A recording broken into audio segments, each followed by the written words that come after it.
अपना पंजाब टीवी वेखण वाले सारे दर्शकों का बहुत बहुत स्वागत है। पेश ने अज दी मुख्य खबरां। 17 दिन पहला लव मैरिज करवा के सौरे घर गई लड़की नूं पति ने फाहा दे के मौत दे घाट उतारिया। लुधियाना दे एक फाइनेंसर ने 48 सालां दे अपने कर्मचारी नूं बेरहमी नाल कुटिया। बीजेपी पुलिस जिला खन्ना दे प्रधान करणवीर सिंह ढिल्लों की अगवाई विच समूह बीजेपी वर्करां अते अहुदेदारां दी मीटिंग समराला विखे रखी गई। विरोधी धिर अडानी ग्रुप दे मामले नूं लैके संसद च केंद्र सरकार ते निशाना साध रही है। अमृतसर दौरे ते जिथे श्रोमणी अकाली दल दे प्रधान सुखबीर बादल सचखंड श्री हरमिंदर साहिब विखे नतमस्तक होए, उत्थे ही उन्हां वल्लों अज शाम हैरीटेज स्ट्रीट विरासती मार्ग विच पहुंच के लोकां अते दुकानदारां नाल भी गलबात कीती गई। ते हुण खबरां विस्तार दे नाल। 17 दिन पहला लव मैरिज करवा के सौरे घर गई लड़की नूं पति ने फाहा दे के मौत दे घाट उतारिया। भिखीविंड पुलिस ने लड़के खिलाफ कतल का मामला दर्ज किया है। भिखीविंड पिंड दी 15 साला लड़की लव मैरिज करवा के सौरे घर गई लड़की नूं उसदे पति वालों बीती रात फाहा दे के मारन दा मामला सामने आया है। उत्थे थाना भिखीविंड दी पुलिस ने मौके ते पहुंच के मृतक लड़की दी लाश नूं कब्जे विच लैके कार्रवाई शुरू कर दित्ती है।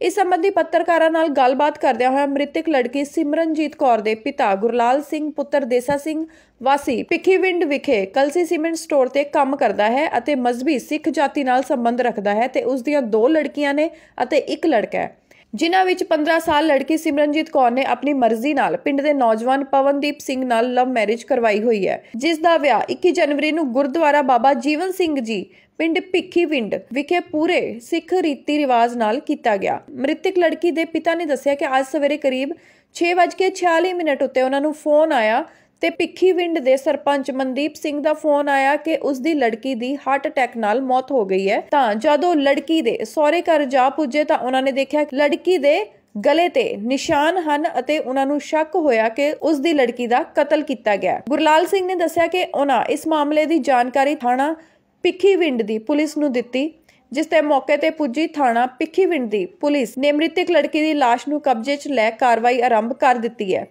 लड़की दे पिता ने मंग कीती है कि उसदी लड़की दा कतल करन वालियां खिलाफ कार्रवाई कीती जावे। उधर मामले संबंधी जानकारी दिंदियां थाना भिखीविंड दे SHO बलजिंदर सिंह ने दस्सिया कि बीती रात लड़के ते लड़की दा आपसी झगड़ा होया सी, जिस ते लड़के ने तैश विच आके अपनी पत्नी दा साह घुट के कतल कर दिता है। इस ते भिखीविंड पुलिस वालों मृतक लड़की दे पिता ते बयानां दे आधार ते बनदी कार्रवाई कीती जा रही है।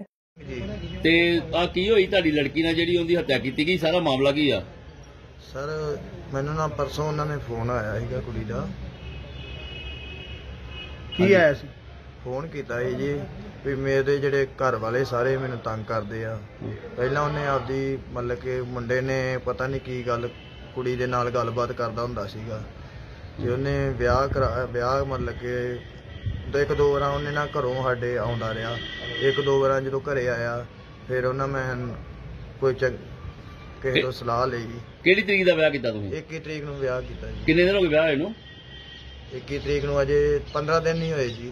15 दिन नहीं होए ते हुण अज तुहानूं कदों पता लगा भी तुहाडी कुड़ी नूं मारता उन्हां? अज 1:45 बजे जी मैनू फोन किया सरपंच ने, मनदीप सरपंच ने किया जी। हाँ जी, की कहा ना? वो कहंदा भी अटैक हो गया जी कुड़ी नूं। ते फिर तुसीं गए उत्थे? हाँ जी गए। हाँ जी असीं मतलब कि तुसीं की वेख्या जाके उत्थे? मैं वेख्या जी उत्थे मतलब कि मुंडे दे जिहड़ा मुंडा ही ओहदे घरोंड घरांड वजे ही, कुड़ी दे भी गल दे विच जिहड़ा कोई आंगलां दे निशान नशून ही गए। हाँ जी। हाँ जी। ते उस तो बाद तुसीं थाने आए? हाँ जी नहीं जी पहला ही आ गए। हाँ जी थाने। हाँ जी पहला ही आ गए थाने। ते हुण तुसीं की मंग करदे जी पुलिस तो? ਮੰਗ ਕਰਦੇ ਆ ਜੀ ਇਨਸਾਫ ਮਿਲਣਾ ਚਾਹੀਦਾ ਜੀ ਸਾਨੂੰ। ਤੁਸੀਂ ਕੀ ਚਾਹੁੰਦੇ ਕਿ ਉਹਨਾਂ ਨੇ ਫਾਹ ਉਹਨਾਂ ਨੇ ਦਿੱਤਾ ਜੀ? ਹਾਂਜੀ ਉਹਨਾਂ ਨੇ ਦਿੱਤਾ ਜੀ, ਸਾਰੇ ਟੱਬਰ ਨੇ ਉਹਨਾਂ ਨੇ ਮਾਰੀ ਆ ਜੀ। ਇਕੱਲੇ ਕਰੇ ਦਾ ਤੇ ਕੰਮ ਹੀ ਕਿੰਨੇ ਕੌਣ ਕੌਣ ਹੈ ਉਹਨਾਂ ਦੇ ਪਰਿਵਾਰ ਦੇ? ਜਿਹੜੀ ਉਹਦੀ ਮਾਂ ਵਾ ਜੀ, ਉਹਦੀ ਮਾਂ ਵਾ ਜੀ ਤੇ ਉਹਦਾ ਪਿਓ ਵਾ ਜੀ, ਇੱਕ ਉਹਦਾ ਭਰਾ ਵਾ ਜੀ ਤੇ ਇੱਕ ਇਹ ਮੁੰਡਾ ਆ ਪਿਆ ਜੀ। ਮੁੰਡੇ ਦਾ ਕੀ ਨਾਮ ਆ? ਮੁੰਡੇ ਦਾ ਨਾਮ आकाश आंदे उतना होर कोई ना उहदा आधार कार्ड ते। किहड़ी जगह विआही सी कुड़ी? आ बलेर रोड ते बैंके वालियां दे घर आ जी।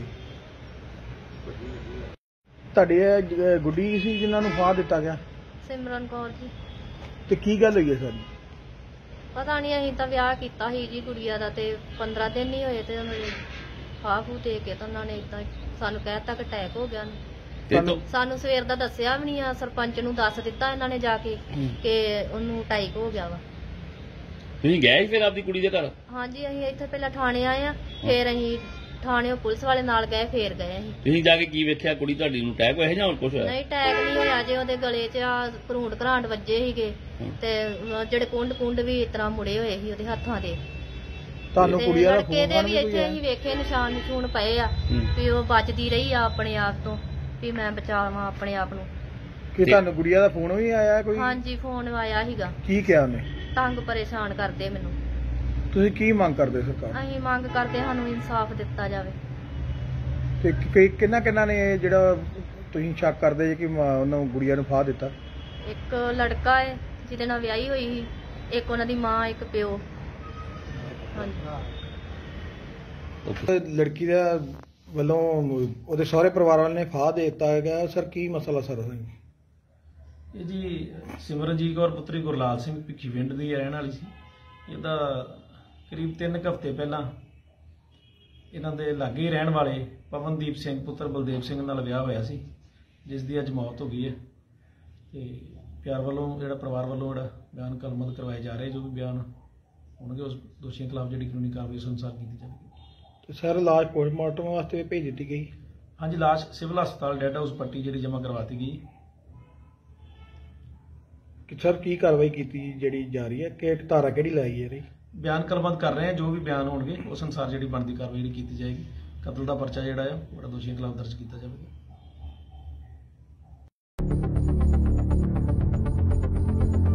ਲੁਧਿਆਣਾ ਦੇ ਇੱਕ ਫਾਈਨੈਂਸਰ ਨੇ 48 ਸਾਲਾਂ ਦੇ ਆਪਣੇ ਕਰਮਚਾਰੀ ਨੂੰ ਬੇਰਹਿਮੀ ਨਾਲ ਕੁੱਟਿਆ। ਕੁੱਟਮਾਰ ਨਾਲ ਕਰਮਚਾਰੀ ਦੀ ਹਾਲਤ ਇੰਨੀ ਨਾਜ਼ੁਕ ਬਣੀ ਤਾਂ ਫਾਈਨੈਂਸਰ ਅਤੇ ਉਸ ਦੇ ਸਾਥੀ ਵੀ ਇਸ ਵਿਅਕਤੀ ਨੂੰ ਦੋਰਾਹਾ ਦੇ ਰਜਵੰਤ ਹਸਪਤਾਲ ਛੱਡ ਕੇ ਫਰਾਰ ਹੋ ਗਏ। ਬਾਅਦ ਵਿੱਚ ਇਸ ਵਿਅਕਤੀ ਦੀ ਮੌਤ ਹੋ ਗਈ। ਮ੍ਰਿਤਕ ਦੀ ਸ਼ਨਾਖਤ ਲੁਧਿਆਣਾ ਦੇ ਸ਼ਿੰਗਾਰ ਸਿਨੇਮਾ ਰੋਡ ਦੇ ਰਹਿਣ ਵਾਲੇ ਰਾਜਨ ਵੱਲੋਂ ਹੋਈ ਹੈ। ਦੋਰਾਹਾ ਪੁਲਿਸ ਦੇ ਫਾਈਨੈਂਸਰ ਜਗਜੀਤ ਸਿੰਘ ਟੋਨੀ ਅਤੇ ਉਸ ਦੇ 3 ਸਾਥੀਆਂ ਖਿਲਾਫ ਕਤਲ ਕੇਸ ਦਰਜ ਕੀਤਾ। ਇਸ ਘਟਨਾ ਦੀ ਸੀਸੀਟੀਵੀ ਵੀ ਸਾਹਮਣੇ ਆਈ ਹੈ। ਡੀਐਸਪੀ ਹਰਸਿਮਰਤ ਸਿੰਘ ਚੇਤਰਾ ਨੇ ਦੱਸਿਆ ਕਿ ਕੁਝ ਵਿਅਕਤੀ ਹਸਪਤਾਲ ਬਾਹਰ ਹੀ ਇੱਕ ਵਿਅਕਤੀ ਨੂੰ ਜ਼ਖਮੀ ਹਾਲਤ ਛੱਡ ਕੇ ਚਲੇ ਗਏ ਸੀ, ਜਿਸ ਦੀ ਬਾਅਦ ਵਿੱਚ ਮੌਤ ਹੋ ਗਈ ਸੀ। ਮ੍ਰਿਤਕ ਦੇ ਪਰਿਵਾਰ ਵਾਲਿਆਂ ਨੇ ਕਥਿਤ ਦੋਸ਼ੀਆਂ ਦੀ ਸ਼ਨਾਖਤ ਕੀਤੀ ਹੈ, ਜਿਸ ਮਗਰੋਂ ਪੁਲਿਸ ਨੇ ਕੇਸ ਦਰਜ ਕਰ ਲਿਆ। ਇਹ ਜੀ 5-6 ਦੀ ਦਰਮਿਆਨੀ ਰਾਤ ਨੂੰ ਇੱਕ ਅਣਪਛਾਤੇ ਵਿਅਕਤੀ ਜਿਹੜੇ ਸੀਗੇ ਪਹਿਲਾਂ ਇੱਕ ਜ਼ਖਮੀ ਬੰਦੇ ਨੂੰ ਰਾਜਨਾਥ ਹਸਪੀਟਲ ਦੋਰਾਹਾ ਵਿਖੇ ਦਾਖਲ ਕਰਾ ਗਏ ਸੀਗੇ। ਦਾਖਲ ਵੀ ਨਹੀਂ ਕਰਾਇਆ ਸੀ, ਬਾਹਰ ਹੀ ਛੱਡ ਕੇ ਚਲੇ ਗਏ ਸੀਗੇ। ਜਿਸ ਤੋਂ ਬਾਅਦ ਉਹ ਐਸਪੀਐਸ ਹਸਪੀਟਲ ਉਸ ਵਿਅਕਤੀ ਦੀ ਜਿਹੜੀ ਦੌਰਾਨੇ ਇਲਾਜ ਜਿਹੜੀ ਹੈਗੀ ਆ ਡੈਥ ਹੋ ਗਈ ਸੀਗੀ, ਜੋ ਕਿ ਬਾਅਦ ਚ ਸ਼ਨਾਖਤ ਤੇ ਉਹਨਾਂ ਦੀ ਫੈਮਿਲੀ ਪਰਿਵਾਰ ਵਾਲਿਆਂ ਨੇ ਜਿਹੜੀ ਕੀਤੀ ਉਹ ਲੁਧਿਆਣਾ ਸਿਟੀ ਨੂੰ ਬਿਲੋਂਗ ਕਰਦੇ ਸੀਗੇ। ਤੇ ਉਹਨਾਂ ਨੇ ਸੀਸੀਟੀਵੀ ਕੈਮਰੇ ਤੋਂ ਇਹਨਾਂ ਦੋਸ਼ੀਆਂ ਦੀ ਵੀ ਜਿਹੜੀ ਸ਼ਨਾਖਤ ਕੀਤੀ ਹੈ, ਜਿਸ ਤੋਂ ਬਾਅਦ ਜਿਹੜਾ 4 ਵਿਅਕਤੀਆਂ ਦੇ ਖਿਲਾਫ ਜਿਹੜਾ ਹੈਗਾ 302/34 APC ਦੇ ਤਹਿਤ ਜਿਹੜਾ ਮਾਮਲਾ ਦਰਜ ਕਰ ਦਿੱਤਾ ਗਿਆ ਹੈ। ਤੇ ਜਿਹੜੀ ਆਪਾਂ ਹੁਣ ਫਰਦਰ ਇਨਵੈਸਟੀਗੇਸ਼ਨ ਚ ਜਿਹੜੇ ਹੈ ਉਹਨਾਂ ਦਾ ਕੀ ਉਹਨਾਂ ਨਾਲ ਰਿਲੇਸ਼ਨ ਸੀਗਾ ਤੇ ਅੱਗੇ ਦੋਸ਼ੀਆਂ ਦੀ ਜਿਹੜੀ ਗ੍ਰਿਫਤਾਰੀ ਵਾਲੇ ਪਾਸੇ ਆਪਾਂ ਇਨਵੈਸਟੀਗੇਸ਼ਨ ਅੱਗੇ ਕਰ ਰਹੇ ਹਾਂ ਜੀ। ਹਾਲੇ ਉਹ ਕਲੀਅਰ ਹੋਣਾ ਬਾਕੀ ਹੈ ਜੀ, ਉਹ ਦੋਸ਼ੀਆਂ ਦੀ ਅਰੈਸਟ ਤੋਂ ਬਾਅਦ ਹੀ ਕਲੀਅਰ ਹੋਊਗਾ। ਬਾਕੀ ਜੋ ਹਾਲੇ ਤੱਕ ਪਤਾ ਲੱਗਿਆ ਵੀ ਜੋ ਡਿਸੀਜ਼ ਹੈ ਜਿਸ ਵਿਅਕਤੀ ਦੀ ਡੈਥ ਹੋਈ ਹੈ ਉਹ ਇੱਕ ਦੋਸ਼ੀ ਜਿਨ੍ਹਾਂ ਨੇ ਮਾਰਿਆ ਉਹਨਾਂ ਦੇ ਕੋਲ ਹੀ ਜਿਹੜਾ ਹੈਗਾ ਕੰਮ ਕਰਦਾ ਸੀ ਐਜ਼ ਅ ਅਕਾਊਂਟੈਂਟ ਜੀ। ਬਾਕੀ ਜਿਹੜੀ ਫਰਦਰ ਇਨਵੈਸਟੀਗੇਸ਼ਨ ਉਹ ਚੱਲ ਰਹੀ ਹੈ, ਜੋ ਤੱਕ ਸਾਹਮਣੇ ਆਉਣਗੇ ਤੁਹਾਡੇ ਨਾਲ ਸ਼ੇਅਰ ਕਰਾਂਗੇ। ਬੀਜੇਪੀ ਪੁਲਿਸ ਜ਼ਿਲ੍ਹਾ ਖੰਨਾ ਦੇ ਪ੍ਰਧਾਨ ਕਰਨਵੀਰ ਸਿੰਘ ਢਿੱਲੋਂ ਦੀ ਅਗਵਾਈ ਵਿੱਚ ਸਮੂਹ ਬੀਜੇਪੀ ਵਰਕਰਾਂ ਅਤੇ ਅਹੁਦੇਦਾਰਾਂ ਦੀ ਮੀਟਿੰਗ ਸਮਰਾਲਾ ਵਿਖੇ ਰੱਖੀ ਗਈ। ਮੀਟਿੰਗ ਨੂੰ ਸੰਬੋਧਨ ਕਰਦੇ ਹੋਏ ਬੀਜੇਪੀ ਦੇ senior leader doctor Subhash Sharma ਨੇ ਆਏ ਹੋਏ ਬਜਟ ਦੇ ਬਾਰੇ ਵਿਸਥਾਰਪੂਰਕ ਦੱਸਿਆ। ਇਹ ਸਭ ਜਾਣਦੇ ਹੀ ਆ, ਮੋਦੀ ਸਾਹਿਬ ਦੀ ਸਰਕਾਰ ਦਾ ਇਹ ਬਜਟ ਜਿਹੜਾ ਆਇਆ ਹੈ ਉਹ ਬਹੁਤ ਹੀ ਇਤਿਹਾਸਿਕ ਬਜਟ ਹੈ ਔਰ ਪੂਰੇ ਹਿੰਦੁਸਤਾਨ 'ਚ ਇਸ ਬਜਟ ਦੀ ਤਾਰੀਫ ਹੋ ਰਹੀ ਹੈ। ਅੱਜ ਜਦੋਂ ਪੂਰੀ ਦੁਨੀਆ ਕਰੋਨਾ ਤੋਂ ਬਾਅਦ ਅਰਥ ਵਿਵਸਥਾ ਦੀ ਮੰਦੀ ਨਾਲ ਜੂਝ ਰਹੀ ਹੋਵੇ, ਐਸੇ ਸਮੇਂ 'ਚ ਮੋਦੀ ਸਾਹਿਬ ਨੇ ਹਿੰਦੁਸਤਾਨ ਦੇ ਜਿਹੜੀ ਇਕਨੋਮੀ ਹੈ, ਬਜਟ ਹੈ, ਉਹ 45 ਲੱਖ ਕਰੋੜ ਤੱਕ ਲੈ ਕੇ ਜਾਣਾ ਇਹ ਆਪਣੇ ਆਪ 'ਚ ਬਹੁਤ ਵੱਡੀ ਪ੍ਰਾਪਤੀ ਹੈ। ਅੱਜ ਹਿੰਦੁਸਤਾਨ ਦੁਨੀਆ ਦੀ 5ਵੀਂ ਵੱਡੀ ਅਰਥ ਵਿਵਸਥਾ ਬਣ ਗਿਆ। ਇਸ ਬਜਟ ਦੀਆਂ ਕੁਝ ਜਿਹੜੀਆਂ ਖਾਸ ਹਾਈਲਾਈਟਸ ਨੇ, ਖਾਸ ਕਰਕੇ ਕਿਉਂਕਿ ਇਹ ਆਮ ਲੋਕਾਂ ਦੇ ਪੱਖੀ ਬਜਟ ਹੈ, ਕਿਸਾਨ ਪੱਖੀ ਬਜਟ ਹੈ, ਮਜ਼ਦੂਰ ਪੱਖੀ ਬਜਟ ਹੈ, ਇੰਡਸਟਰੀ ਪੱਖੀ ਬਜਟ ਹੈ। ਅਗਰ ਇਹਦੀਆਂ ਕੁਝ ਹਾਈਲਾਈਟਸ ਅਸੀਂ ਦੇਖੀਏ ਤੇ ਜਿਸ ਪ੍ਰਕਾਰ ਨਾਲ ਲਗਾਤਾਰ ਇੱਕ ਮੰਗ ਆ ਰਹੀ ਸੀ ਕਿ ਇਨਕਮ ਟੈਕਸ ਤੋਂ ਛੂਟ ਮਿਲਣੀ ਚਾਹੀਦੀ ਹੈ, ਵਧਣੀ ਚਾਹੀਦੀ ਹੈ। ਤੁਹਾਨੂੰ ਯਾਦ ਹੋਏਗਾ ਪਿਛਲੀ ਵਾਰੀ ਵੀ ਬੜਾ ਇਤਿਹਾਸਿਕ ਕਦਮ ਹੋਇਆ ਸੀ ਜਦੋਂ 5 ਲੱਖ ਤੱਕ ਦੀ ਛੂਟ ਇਨਕਮ ਟੈਕਸ ਦਿੱਤੀ ਸੀ। ਸੋ ਸਰਕਾਰ ਨੇ ਉਸ ਛੂਟ ਨੂੰ ਵਧਾ ਕੇ 7 ਲੱਖ ਤੱਕ ਕੀਤਾ, ਜਿਹਦੇ ਕਰਕੇ ਹਿੰਦੁਸਤਾਨ ਦੇ ਕਰੋੜਾਂ ਲੋਕਾਂ ਨੂੰ ਉਸ ਟੈਕਸ ਦਾ ਫਾਇਦਾ ਮਿਲਣਾ ਔਰ ਉਸ ਪੈਸੇ ਨਾਲ ਉਹ ਖਰਚ ਕਰ ਸਕਣਗੇ, ਆਪਣੇ ਪਰਿਵਾਰ ਨੂੰ ਜ਼ਿਆਦਾ ਅੱਛੀ ਗੁਣਵੱਤਾ ਦੀ ਜ਼ਿੰਦਗੀ ਜਿਹੜੀ ਆ ਉਹ ਦੇ ਸਕਣਗੇ। ਸਰਕਾਰ ਦੇ ਇਸ ਬਜਟ ਦਾ ਬਹੁਤ ਵੱਡਾ ਜਿਹੜਾ ਫੋਕਸ ਹੈ ਉਹ ਐਗਰੀਕਲਚਰ ਤੇ ਔਰ ਜੌਬ ਕ੍ਰੀਏਸ਼ਨ ਤੇ ਹੈ। ਨੌਕਰੀਆਂ ਕਿਵੇਂ ਪੈਦਾ ਕੀਤੀਆਂ ਜਾਣ, ਇਹ ਪ੍ਰਧਾਨ ਮੰਤਰੀ ਸਾਹਿਬ ਦਾ ਬਹੁਤ ਵੱਡਾ ਫੋਕਸ ਸੀ। ਔਰ ਜਿਵੇਂ ਉਹਨਾਂ ਨੇ ਘੋਸ਼ਣਾ ਕੀਤੀ ਸੀ ਕਿ ਅੰਮ੍ਰਿਤ ਕਾਲ 'ਚ ਅਸੀਂ 10 ਲੱਖ ਸਰਕਾਰੀ ਨੌਕਰੀਆਂ ਦੇਵਾਂਗੇ, ਉਹ ਕੰਮ ਬੜੀ ਤੇਜ਼ੀ ਨਾਲ ਚੱਲ ਰਿਹਾ। ਸਾਰੇ ਸਰਕਾਰੀ ਮਹਿਕਮਿਆਂ 'ਚੋਂ ਵੈਕੈਂਸੀਆਂ ਨਿਕਲ ਵੀ ਰਹੀਆਂ ਨੇ, ਨੌਕਰੀਆਂ ਮਿਲ ਰਹੀਆਂ ਨੇ। ਔਰ ਤੁਸੀਂ ਦੇਖ ਰਹੇ ਹੋ ਕਿ ਹਰ ਮਹੀਨੇ ਪ੍ਰਧਾਨ ਮੰਤਰੀ ਜੀ ਲੋਕਾਂ ਨੂੰ ਆਨਲਾਈਨ ਪ੍ਰੋਗਰਾਮ ਕਰਕੇ ਉਹ ਨੌਕਰੀਆਂ ਦੇ ਜਿਹੜੇ ਨਿਯੁਕਤੀ ਪੱਤਰ ਨੇ ਉਹ ਵੀ ਦੇ ਰਹੇ ਨੇ। ਲੇਕਿਨ ਇਸ ਬਜਟ 'ਚ ਸਰਕਾਰ ਨੇ ਇਸ ਗੱਲ ਨੂੰ ਇਨਸ਼ੋਰ ਕੀਤਾ ਕਿ ਇਹ ਬਜਟ ਨੌਕਰੀਆਂ ਪੈਦਾ ਕਰਨ ਵਾਲਾ ਬਜਟ ਹੋਵੇ। ਉਹਦੇ ਲਈ ਸਭ ਤੋਂ ਜ਼ਿਆਦਾ ਜ਼ੋਰ ਦਿੱਤਾ ਇਨਫਰਾਸਟ੍ਰਕਚਰ ਦੇ ਉੱਤੇ, ਕਿਉਂਕਿ ਪੂਰੀ ਦੁਨੀਆ ਦਾ ਜਿਹੜੀ ਇਕੋਨਮੀ ਆ, ਜਿਹੜੇ ਇਕੋਨੋਮਿਸਟ ਇਹ ਗੱਲ ਕਹਿੰਦੇ ਆ ਕਿ ਜਦੋਂ ਪੈਸਾ ਅਸੀਂ ਖਰਚ ਕਰਦੀ ਹੈ ਸਰਕਾਰ ਇਨਫਰਾਸਟ੍ਰਕਚਰ ਦੇ ਉੱਤੇ ਖਾਸ ਕਰਕੇ, ਤੇ ਉਸ ਪੈਸੇ ਨਾਲ ਬਹੁਤ ਵੱਡੀ ਗਿਣਤੀ ਨਾਲ ਨੌਕਰੀਆਂ ਦਾ ਸਿਰਜਣ ਹੁੰਦਾ ਹੈ। ਸੋ ਇਨਫਰਾਸਟ੍ਰਕਚਰ ਲਈ ਜਿਹੜਾ ਸਰਕਾਰ ਨੇ ਪੈਸਾ ਦਿੱਤਾ ਔਰ ਪੈਸਾ ਖਰਚ ਕੀਤਾ, ਲਗਭਗ 1.5 ਲੱਖ ਕਰੋੜ ਰੁਪਈਆ ਇਨਫਰਾਸਟ੍ਰਕਚਰ ਦੇ ਉੱਤੇ ਜਿਹੜਾ ਸਰਕਾਰ ਇਸ ਵਾਰ ਖਰਚ ਕਰ ਰਹੀ ਹੈ, ਜਿਹਦੇ ਕਰਕੇ ਬਹੁਤ ਜ਼ਿਆਦਾ ਸੜਕਾਂ, ਹਾਈਵੇ, ਪੁਲਾਂ ਦਾ ਨਿਰਮਾਣ ਹੋਣਾ ਹੈ, ਨੌਕਰੀਆਂ ਸਿਰਜਣ ਹੋਣੀਆਂ। ਇਸੇ ਤਰ੍ਹਾਂ ਰੇਲਵੇ ਲਈ 2,40,000 ਕਰੋੜ ਦਾ ਬਜਟ ਰੱਖਿਆ। ਖਾਸ ਕਰਕੇ ਸਰਕਾਰ ਨੇ ਕਿਹਾ ਕਿ ਸਕਿੱਲ ਨੌਜਵਾਨਾਂ ਨੂੰ ਦੇਣ ਦੀ ਬੜੀ ਲੋੜ ਹੈ ਅਗਰ ਉਹਨਾਂ ਨੂੰ ਅਸੀਂ ਨੌਕਰੀਆਂ ਦੇਣੀਆਂ ਹੈ। ਤੇ ਸਰਕਾਰ ਨੇ ਨਵੇਂ 40 ਸਕਿੱਲ ਸੈਂਟਰ ਨੈਸ਼ਨਲ ਲੈਵਲ ਤੇ ਵੱਡੇ ਸਕਿੱਲ ਸੈਂਟਰ ਖੋਲ੍ਹਣ ਦਾ ਵੀ ਟਾਰਗੇਟ ਰੱਖਿਆ ਹੈ। ਔਰ ਪ੍ਰਧਾਨ ਮੰਤਰੀ ਕੌਸ਼ਲ ਵਿਕਾਸ ਯੋਜਨਾ ਪਾਰਟ 4 ਉਹ ਵੀ ਸਰਕਾਰ ਨੇ ਜਿਹੜੀ ਹੈ ਸ਼ੁਰੂ ਕੀਤੀ ਹੈ ਤਾਂ ਕਿ ਨੌਜਵਾਨਾਂ ਨੂੰ ਜ਼ਿਆਦਾ ਸਕਿੱਲ ਦੇ ਨਾਲ ਜੋੜਿਆ ਜਾ ਸਕੇ। ਐਗਰੀਕਲਚਰ ਤੇ ਬਹੁਤ ਜ਼ਿਆਦਾ ਧਿਆਨ ਦਿੱਤਾ। ਦੇਖੋ ਐਗਰੀਕਲਚਰ ਦੀ ਗਰੋਥ ਨਾਲ ਹੀ ਪਿੰਡਾਂ 'ਚ ਗਰੋਥ ਹੋਣੀ ਹੈ, ਖਾਸ ਕਰਕੇ ਰੂਰਲ ਏਰੀਏ 'ਚ ਪੇਂਡੂ ਖੇਤਰਾਂ ਵਾਸਤੇ। ਇੱਕ ਤਾਂ 20 ਲੱਖ ਕਰੋੜ ਰੁਪਏ ਦਾ ਜਿਹੜਾ ਰਿਣ ਦੇਣ ਦਾ ਲਕਸ਼ ਸਰਕਾਰ ਨੇ ਰੱਖਿਆ, ਪਿਛਲੀ ਵਾਰ ਨਾਲੋਂ 33% ਜ਼ਿਆਦਾ, ਤਾਂ ਕਿ ਕਿਸਾਨਾਂ ਨੂੰ ਚਾਹੇ ਉਹ ਬਾਕੀ ਦੇ ਡੇਅਰੀ 'ਚ ਜਾਣਾ ਹੈ, ਚਾਹੇ ਉਹਨਾਂ ਨੇ ਮਛਲੀ ਪਾਲਣ 'ਚ ਜਾਣਾ ਹੈ, ਐਸੇ ਜਿਹੜੇ ਖੇਤੀ ਨਾਲ ਜੁੜੇ ਕਿੱਤੇ ਨੇ ਪਿੰਡੂ ਖੇਤਰਾਂ 'ਚ ਵਿਕਾਸ ਲਈ, ਰੁਜ਼ਗਾਰ ਪੈਦਾ ਕਰਨ ਲਈ, ਉਹਨਾਂ 'ਚ ਸਰਕਾਰ ਨੇ ਸਸਤੀ ਦਰ 'ਤੇ ਉਹਨਾਂ ਨੂੰ ਕਰਜ਼ਾ ਮੁਹੱਈਆ ਹੋਵੇ ਤਾਂ ਕਿ ਕਿਸਾਨ ਜਿਹੜਾ ਉਹ ਸਾਹੂਕਾਰਾਂ ਦੇ ਚੰਗੁਲ 'ਚ ਨਾ ਫਸੇ। ਉਹਦੇ ਲਈ 20 ਲੱਖ ਕਰੋੜ ਰੁਪਈਆ ਸਿੱਧਾ ਹੀ ਸਰਕਾਰ ਨੇ ਬਜਟ 'ਚ ਰੱਖਿਆ ਹੈ। ਇਸੇ ਤਰ੍ਹਾਂ ਸਰਕਾਰ ਨੇ ਟਾਰਗੇਟ ਲਿਆ ਕਿ 1 ਕਰੋੜ ਕਿਸਾਨਾਂ ਨੂੰ ਅਸੀਂ ਨੈਚੁਰਲ ਫਾਰਮਿੰਗ ਨਾਲ ਜੋੜਨਾ ਹੈ। ਅਸੀਂ ਸਭ ਪੰਜਾਬ 'ਚ ਰਹਿਣ ਵਾਲੇ ਲੋਕ ਜਾਣਦੇ ਹਾਂ ਕਿ ਕਿਸ ਪ੍ਰਕਾਰ ਖਾਦਾਂ ਨਾਲ, ਦਵਾਈਆਂ ਦੇ ਨਾਲ ਸਾਡੀ ਜਿਹੜੀ ਧਰਤੀ ਜ਼ਹਿਰੀਲੀ ਹੋ ਰਹੀ ਹੈ, ਪਾਣੀ ਜ਼ਹਿਰੀਲਾ ਹੋ ਰਿਹਾ, ਹਵਾ ਜ਼ਹਿਰੀਲੀ ਹੋ ਰਹੀ ਹੈ। ਸੋ ਨੈਚੁਰਲ ਫਾਰਮਿੰਗ ਨਾਲ 1 ਕਰੋੜ ਕਿਸਾਨਾਂ ਨੂੰ ਜੋੜਨ ਵਾਸਤੇ ਵੀ ਸਰਕਾਰ ਨੇ ਪੈਸੇ ਰੱਖੇ। ਇਸੇ ਤਰ੍ਹਾਂ ਮਛਲੀ ਪਾਲਣ ਵਾਸਤੇ 6,000 ਕਰੋੜ ਰੁਪਈਆ ਰੱਖਿਆ ਔਰ ਕਿਸਾਨਾਂ ਨੂੰ ਪ੍ਰੋਤਸਾਹਿਤ ਕਰਨਾ ਹੈ ਕਿ ਬਈ ਉਹ ਇਸ ਕੰਮ 'ਚ, ਇਸ ਧੰਦੇ 'ਚ, ਜਿਹੜੇ ਸਹਾਇਕ ਧੰਦੇ ਨੇ ਖੇਤੀ ਦੇ, ਉਹਨਾਂ 'ਚ ਲੱਗਣ। ਇਸੇ ਤਰ੍ਹਾਂ ਮਹਿਲਾਵਾਂ ਲਈ ਬਹੁਤ ਕੰਮ ਕੀਤਾ। 2 ਲੱਖ ਰੁਪਏ ਦੀ ਬਚਤ ਤੇ ਉਹਨਾਂ ਦੀ ਇੰਟਰਸਟ ਜਿਹੜੀ ਹੈ ਉਹ ਵਧਾਤੀ ਹੈ। ਇਸੇ ਤਰ੍ਹਾਂ ਸੀਨੀਅਰ ਸਿਟੀਜ਼ਨ ਵਾਸਤੇ ਉਹਨਾਂ ਨੇ ਰੱਖਿਆ। ਗ੍ਰੀਨ ਗਰੋਥ ਦਾ ਜਿਹੜਾ ਕੰਸੈਪਟ PM ਸਾਹਿਬ ਨੇ ਦਿੱਤਾ ਕਿ ਜਿਹੜੀ ਗਰੋਥ ਦੁਨੀਆ 'ਚ ਹੋ ਰਹੀ ਹੈ ਉਹ ਪਰਿਆਵਰਨ ਲਈ ਬੜੀ ਘਾਤਕ ਹੈ, ਤੇ ਸਾਡੀ ਜਿਹੜੀ ਗਰੋਥ ਹੈ, ਜਿਹੜੀ ਵਿਕਾਸ ਦਾ ਸਾਡੀ ਵੱਧ ਰਿਹਾ ਹੈ, ਉਹ ਗ੍ਰੀਨ ਕਿਵੇਂ ਹੋਵੇ, ਉਹਦੇ ਲਈ ਵੀ ਸਰਕਾਰ ਨੇ ਇਸ ਵਾਰ ਬਹੁਤ ਜ਼ਿਆਦਾ ਪੈਸਾ 19,700 ਕਰੋੜ ਰੁਪਈਆ ਸਰਕਾਰ ਨੇ ਰੱਖਿਆ। ਔਰ ਅਸੀਂ ਟਾਰਗੇਟ ਰੱਖਿਆ ਹੈ ਕਿ ਅਸੀਂ ਆਪਣੀ ਜਿਹੜੀ ਕਾਰਬਨ ਡਾਈਆਕਸਾਈਡ ਦੀ ਇਮਿਸ਼ਨ ਹੈ ਉਹਨੂੰ ਵੀ ਅਸੀਂ ਘਟਾਵਾਂਗੇ। ਨਵੀਆਂ ਟੈਕਨੋਲੋਜੀ ਜਿਹੜੀਆਂ ਉਹ ਸਰਕਾਰ ਲੈ ਕੇ ਜਾਏਗੀ।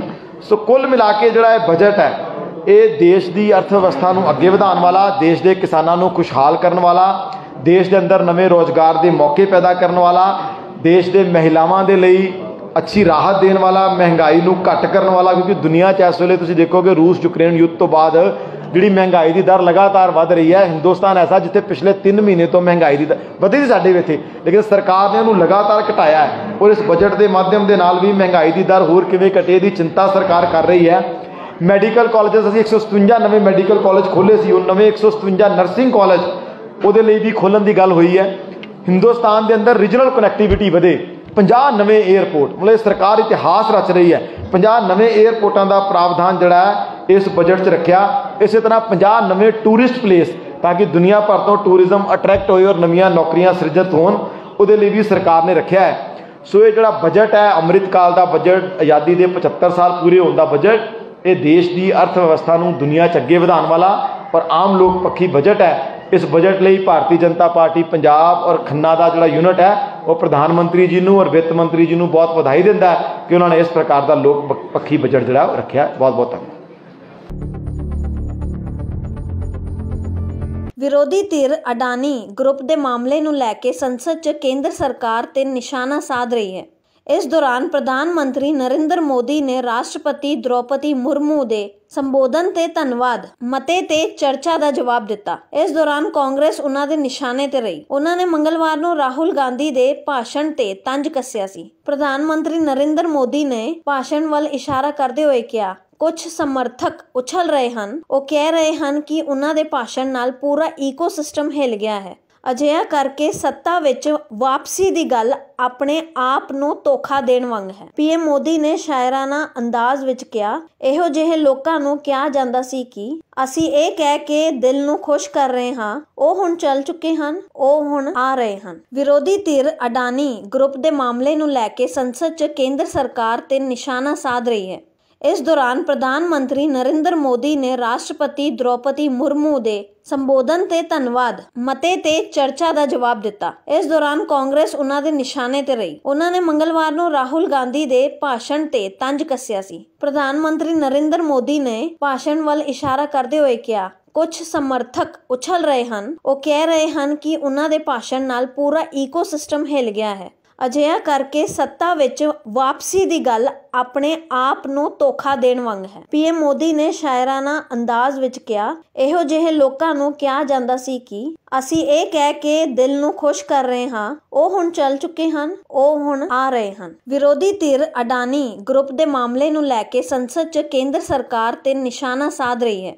ਇਸ ਦੌਰਾਨ ਪ੍ਰਧਾਨ ਮੰਤਰੀ ਨਰਿੰਦਰ ਮੋਦੀ ਨੇ ਰਾਸ਼ਟਰਪਤੀ ਦ੍ਰੌਪਦੀ ਮੁਰਮੂ ਦੇ ਸੰਬੋਧਨ ਤੇ ਧੰਨਵਾਦ ਮਤੇ ਤੇ ਚਰਚਾ ਦਾ ਜਵਾਬ ਦਿੱਤਾ। ਇਸ ਦੌਰਾਨ ਕਾਂਗਰਸ ਉਹਨਾਂ ਦੇ ਨਿਸ਼ਾਨੇ ਤੇ ਰਹੀ। ਉਹਨਾਂ ਨੇ ਮੰਗਲਵਾਰ ਨੂੰ ਰਾਹੁਲ ਗਾਂਧੀ ਦੇ ਭਾਸ਼ਣ ਤੇ ਤੰਜ ਕੱਸਿਆ ਸੀ। ਪ੍ਰਧਾਨ ਮੰਤਰੀ ਨਰਿੰਦਰ ਮੋਦੀ ਨੇ ਭਾਸ਼ਣ ਵੱਲ ਇਸ਼ਾਰਾ ਕਰਦੇ ਹੋਏ ਕਿਹਾ, ਕੁਝ ਸਮਰਥਕ ਉਛਲ ਰਹੇ ਹਨ। ਉਹ ਕਹਿ ਰਹੇ ਹਨ ਕਿ ਉਹਨਾਂ ਦੇ ਭਾਸ਼ਣ ਨਾਲ ਪੂਰਾ ਈਕੋਸਿਸਟਮ ਹਿੱਲ ਗਿਆ ਹੈ। ਅਜਿਹਾ ਕਰਕੇ ਸੱਤਾ ਵਿੱਚ ਵਾਪਸੀ ਦੀ ਗੱਲ ਆਪਣੇ ਆਪ ਨੂੰ ਧੋਖਾ ਦੇਣ ਵਾਂਗ ਹੈ। ਪੀਐਮ ਮੋਦੀ ਨੇ ਸ਼ਾਇਰਾਨਾ ਅੰਦਾਜ਼ ਵਿੱਚ ਕਿਹਾ, ਇਹੋ ਜਿਹੇ ਲੋਕਾਂ ਨੂੰ ਕਿਹਾ ਜਾਂਦਾ ਸੀ ਕਿ ਅਸੀਂ ਇਹ ਕਹਿ ਕੇ ਦਿਲ ਨੂੰ ਖੁਸ਼ ਕਰ ਰਹੇ ਹਾਂ, ਉਹ ਹੁਣ ਚੱਲ ਚੁੱਕੇ ਹਨ, ਉਹ ਹੁਣ ਆ ਰਹੇ ਹਨ। ਵਿਰੋਧੀ ਧਿਰ ਅਡਾਨੀ ਗਰੁੱਪ ਦੇ ਮਾਮਲੇ ਨੂੰ ਲੈ ਕੇ ਸੰਸਦ 'ਚ ਕੇਂਦਰ ਸਰਕਾਰ ਤੇ ਨਿਸ਼ਾਨਾ ਸਾਧ ਰਹੀ ਹੈ। ਇਸ ਦੌਰਾਨ ਪ੍ਰਧਾਨ ਮੰਤਰੀ ਨਰਿੰਦਰ ਮੋਦੀ ਨੇ ਰਾਸ਼ਟਰਪਤੀ ਦ੍ਰੌਪਦੀ ਮੁਰਮੂ ਦੇ ਸੰਬੋਧਨ ਤੇ ਧੰਨਵਾਦ ਮਤੇ ਤੇ ਚਰਚਾ ਦਾ ਜਵਾਬ ਦਿੱਤਾ। ਇਸ ਦੌਰਾਨ ਕਾਂਗਰਸ ਉਹਨਾਂ ਦੇ ਨਿਸ਼ਾਨੇ ਤੇ ਰਹੀ। ਉਹਨਾਂ ਨੇ ਮੰਗਲਵਾਰ ਨੂੰ ਰਾਹੁਲ ਗਾਂਧੀ ਦੇ ਭਾਸ਼ਣ ਤੇ ਤੰਜ ਕੱਸਿਆ ਸੀ। ਪ੍ਰਧਾਨ ਮੰਤਰੀ ਨਰਿੰਦਰ ਮੋਦੀ ਨੇ ਭਾਸ਼ਣ ਵੱਲ ਇਸ਼ਾਰਾ ਕਰਦੇ ਹੋਏ ਕਿਹਾ, ਕੁਝ ਸਮਰਥਕ ਉਛਲ ਰਹੇ ਹਨ। ਉਹ ਕਹਿ ਰਹੇ ਹਨ ਕਿ ਉਹਨਾਂ ਦੇ ਭਾਸ਼ਣ ਨਾਲ ਪੂਰਾ ਈਕੋਸਿਸਟਮ ਹਿੱਲ ਗਿਆ ਹੈ। ਅਜਿਹਾ ਕਰਕੇ ਸੱਤਾ ਵਿੱਚ ਵਾਪਸੀ ਦੀ ਗੱਲ ਆਪਣੇ ਆਪ ਨੂੰ ਧੋਖਾ ਦੇਣ ਵਾਂਗ ਹੈ। ਪੀਐਮ ਮੋਦੀ ਨੇ ਸ਼ਾਇਰਾਨਾ ਅੰਦਾਜ਼ ਵਿੱਚ ਕਿਹਾ, ਇਹੋ ਜਿਹੇ ਲੋਕਾਂ ਨੂੰ ਕਿਹਾ ਜਾਂਦਾ ਸੀ ਕਿ ਅਸੀਂ ਇਹ ਕਹਿ ਕੇ ਦਿਲ ਨੂੰ ਖੁਸ਼ ਕਰ ਰਹੇ ਹਾਂ, ਉਹ ਹੁਣ ਚੱਲ ਚੁੱਕੇ ਹਨ, ਉਹ ਹੁਣ ਆ ਰਹੇ ਹਨ। ਵਿਰੋਧੀ ਧਿਰ ਅਡਾਨੀ ਗਰੁੱਪ ਦੇ ਮਾਮਲੇ ਨੂੰ ਲੈ ਕੇ ਸੰਸਦ 'ਚ ਕੇਂਦਰ ਸਰਕਾਰ ਤੇ ਨਿਸ਼ਾਨਾ ਸਾਧ ਰਹੀ ਹੈ।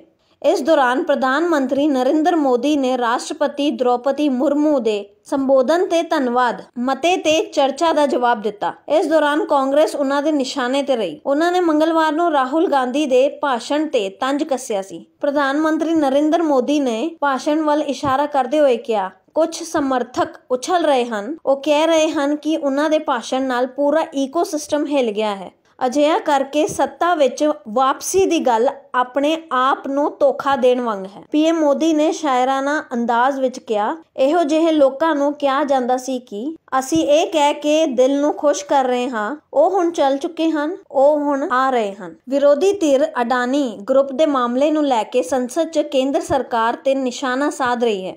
ਇਸ ਦੌਰਾਨ ਪ੍ਰਧਾਨ ਮੰਤਰੀ ਨਰਿੰਦਰ ਮੋਦੀ ਨੇ ਰਾਸ਼ਟਰਪਤੀ ਦ੍ਰੌਪਦੀ ਮੁਰਮੂ ਦੇ ਸੰਬੋਧਨ ਤੇ ਧੰਨਵਾਦ ਮਤੇ ਤੇ ਚਰਚਾ ਦਾ ਜਵਾਬ ਦਿੱਤਾ। ਇਸ ਦੌਰਾਨ ਕਾਂਗਰਸ ਉਹਨਾਂ ਦੇ ਨਿਸ਼ਾਨੇ ਤੇ ਰਹੀ। ਉਹਨਾਂ ਨੇ ਮੰਗਲਵਾਰ ਨੂੰ ਰਾਹੁਲ ਗਾਂਧੀ ਦੇ ਭਾਸ਼ਣ ਤੇ ਤੰਜ ਕੱਸਿਆ ਸੀ। ਪ੍ਰਧਾਨ ਮੰਤਰੀ ਨਰਿੰਦਰ ਮੋਦੀ ਨੇ ਭਾਸ਼ਣ ਵੱਲ ਇਸ਼ਾਰਾ ਕਰਦੇ ਹੋਏ ਕਿਹਾ, ਕੁਝ ਸਮਰਥਕ ਉਛਲ ਰਹੇ ਹਨ। ਉਹ ਕਹਿ ਰਹੇ ਹਨ ਕਿ ਉਹਨਾਂ ਦੇ ਭਾਸ਼ਣ ਨਾਲ ਪੂਰਾ ਈਕੋਸਿਸਟਮ ਹਿੱਲ ਗਿਆ ਹੈ। ਅਜਿਹਾ ਕਰਕੇ ਸੱਤਾ ਵਿੱਚ ਵਾਪਸੀ ਦੀ ਗੱਲ ਆਪਣੇ ਆਪ ਨੂੰ ਧੋਖਾ ਦੇਣ ਵਾਂਗ ਹੈ। ਪੀਐਮ ਮੋਦੀ ਨੇ ਸ਼ਾਇਰਾਨਾ ਅੰਦਾਜ਼ ਵਿੱਚ ਕਿਹਾ, ਇਹੋ ਜਿਹੇ ਲੋਕਾਂ ਨੂੰ ਕਿਹਾ ਜਾਂਦਾ ਸੀ ਕਿ ਅਸੀਂ ਇਹ ਕਹਿ ਕੇ ਦਿਲ ਨੂੰ ਖੁਸ਼ ਕਰ ਰਹੇ ਹਾਂ, ਉਹ ਹੁਣ ਚੱਲ ਚੁੱਕੇ ਹਨ, ਉਹ ਹੁਣ ਆ ਰਹੇ ਹਨ।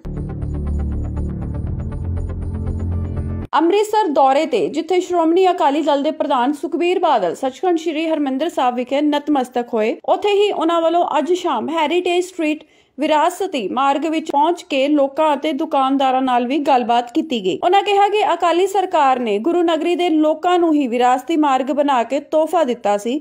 ਉਹ ਕੈਪਟਨ ਸਰਕਾਰ ਅਤੇ ਆਪ ਸਰਕਾਰ ਵੱਲੋਂ ਅਣਦੇਖੀ ਦਾ ਸ਼ਿਕਾਰ ਹੋ ਰਹੀ ਹੈ। ਜਗ੍ਹਾ ਜਗ੍ਹਾ ਗੰਦਗੀ ਹੈ, ਪੱਥਰ ਟੁੱਟੇ ਹਨ, ਅਪਰੋਚਮੈਂਟ ਇੰਨੀ ਜ਼ਿਆਦਾ, ਦੇਸ਼ਾਂ ਵਿਦੇਸ਼ਾਂ ਤੋਂ ਆਈਆਂ ਸੰਗਤਾਂ ਦਾ ਲੰਘਣਾ ਮੁਸ਼ਕਿਲ ਹੋ ਰਿਹਾ ਹੈ, ਪਰ ਸਰਕਾਰ ਦੀ ਸਿਹਤ ਤੇ ਕੋਈ ਵੀ ਅਸਰ ਨਹੀਂ ਹੋ ਰਿਹਾ ਅਤੇ ਇਹ ਵਿਰਾਸਤੀ ਮਾਰਗ ਦੀ ਹਾਲਤ ਵੀ ਵਿਗੜੀ ਪਈ ਹੈ। ਉਹਨਾਂ ਪੰਜਾਬ ਦੇ ਮੁੱਖ ਮੰਤਰੀ ਭਗਵੰਤ ਮਾਨ ਨੂੰ ਵੀ ਇਹ ਅਪੀਲ ਕੀਤੀ ਹੈ ਕਿ ਉਹ ਇਸ ਵਿਰਾਸਤੀ ਮਾਰਗ ਦਾ ਦੌਰਾ ਕਰਨ ਤਾਂ ਜੋ ਖਾਮੀਆਂ ਹਨ ਉਹਨਾਂ ਨੂੰ ਠੀਕ ਕੀਤਾ ਜਾਵੇ। ਅਸੀਂ ਵਿਰਾਸਤੀ ਮਾਰਗ ਬਣਾਇਆ, ਅਸੀਂ ਵਿਰਾਸਤੀ ਮਾਰਗ ਇੱਕ ਸ਼ੋਕੇਸ ਹੈ,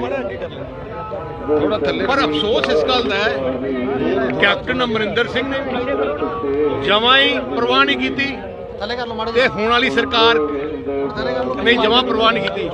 ਅੱਜ ਇੰਨਾ ਬੁਰਾ ਹਾਲ ਹੈ, ਇੰਨਾ ਕੂੜਾ ਪਿਆ, ਤੁਸੀਂ ਆਪ ਦੇਖੋ, ਮੈਂ ਹੁਣ ਤੁਰ ਕੇ ਆਇਆ, ਕੋਈ ਸਫਾਈ ਨਹੀਂ ਹੈ, ਇਨਕਰੋਚਮੈਂਟਸ ਹੋਈਆਂ ਪਈਆਂ। ਇੱਥੇ ਕਈ ਲਾਈਟਾਂ ਮੈਂ ਬੁਝੀਆਂ ਦੇਖਿਆ, ਜਿਹੜੀ ਆਪਣੀ ਆ ਜਿਹੜੀ ਫਲੋਰਿੰਗ ਹੈ ਅਸੀਂ ਪਲਾਨ ਕੀਤਾ ਹਰ ਰੋਜ਼ ਪਾਲਿਸ਼ ਹੋਣੀ ਸੀ, ਚਮਕਣੀ ਚਾਹੀਦੀ ਸੀ, ਅੱਜ ਦੇਖੋ ਕਿੰਨੀ ਗੰਦੀ ਹੋਈ ਪਈ ਹੈ, ਕਈ ਪੱਥਰ ਟੁੱਟੇ ਪਏ ਹੈ।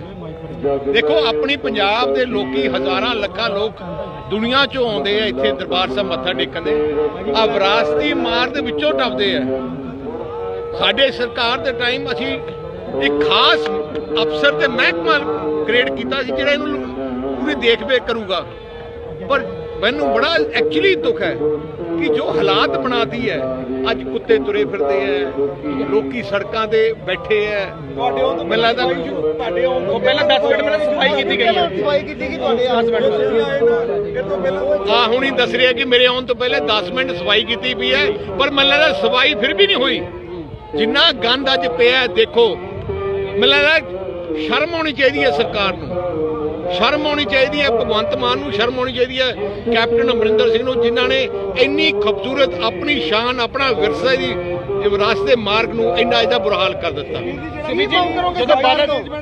ਅੱਜ ਭਗਵੰਤ ਮਾਨ ਵੀ ਅੰਮ੍ਰਿਤਸਰ ਪਹੁੰਚੇ ਐ, ਸਵੇਰੇ ਮੀਟਿੰਗ ਕਰਨੀ ਉਹਨਾਂ ਨੇ, ਕੋਈ ਉਹਨਾਂ ਨੂੰ ਕੋਈ ਸੁਨੇਹਾ ਦਿਓ। ਮੈਂ ਮਾਨ ਸਾਹਿਬ ਨੂੰ ਬੇਨਤੀ ਕਰਨਾ ਹੈ ਆ ਵਿਰਾਸਤੀ ਮਾਰਗ ਤੇ ਆਉਣ, ਦੇਖਣ ਤੇ ਉਹਨਾਂ ਦੀ ਜ਼ਿੰਮੇਵਾਰੀ ਹੁਣ। ਇਹਦਾ ਮਤਲਬ ਨਹੀਂ ਹੈ ਕਿ ਜੇ ਸ਼੍ਰੋਮਣੀ ਅਕਾਲੀ ਦਲ ਨੇ ਕੋਈ ਚੀਜ਼ ਬਣਾਈ ਹੈ ਤੇ ਤੁਸੀਂ ਵਰਲਡ ਕਲਾਸ ਬਣਾਈ ਹੈ ਤੇ ਤੁਸੀਂ ਉਹਨੂੰ ਬਰਬਾਦ ਕਰ ਦੇਣਾ ਹੈ। ਮੈਂ ਅਪੀਲ ਕਰਦਾ ਸਾਰੀ ਚੀਜ਼ ਕੌਮ ਦੀ ਹੈ, ਪੰਜਾਬ ਦੀ ਹੈ, ਆ ਪੰਜਾਬ ਦੀ ਸ਼ਾਨ ਸੀ, ਲੋਕੀ ਕਿੰਨੇ ਖੁਸ਼ ਹੁੰਦੇ ਸੀ। ਮੈਨੂੰ ਕਈ NRI ਨੇ, ਕਈ ਚੀਫ ਮਿਨਿਸਟਰ ਨੇ ਜ਼ਿਕਰ ਕੀਤਾ। ਮੈਂ ਪਿੱਛੇ ਜੇ ਯੂਪੀ ਗਿਆ, ਯੋਗੀ ਜੀ ਜੋ ਯੂਪੀ ਦੇ ਚੀਫ ਮਿਨਿਸਟਰ ਹੈ, ਉਹਨਾਂ ਨੇ ਜ਼ਿਕਰ ਕੀਤਾ ਕਿ ਤੁਸੀਂ ਇੰਨਾ ਸੋਹਣਾ ਵਿਰਾਸਤੀ ਮਾਰਗ ਬਣਾਇਆ, ਉਹ ਜਾਂ ਅਸੀਂ ਵਾਰਾਣਸੀ ਬਣਾਉਣਾ ਚਾਹੁੰਦੇ ਹਾਂ।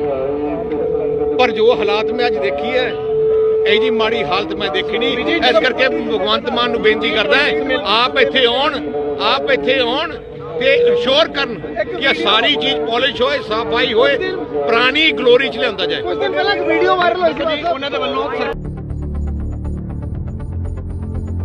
ਦੇਸ਼ ਵਿਦੇਸ਼ ਦੀਆਂ ਤਾਜ਼ਾ ਤਰੀਨ ਖਬਰਾਂ ਨੂੰ ਜਾਣਨ ਦੇ ਲਈ ਬਨੇ ਰਹੋ ਆਪਣਾ ਪੰਜਾਬ ਟੀਵੀ ਦੇ ਨਾਲ। ਧੰਨਵਾਦ।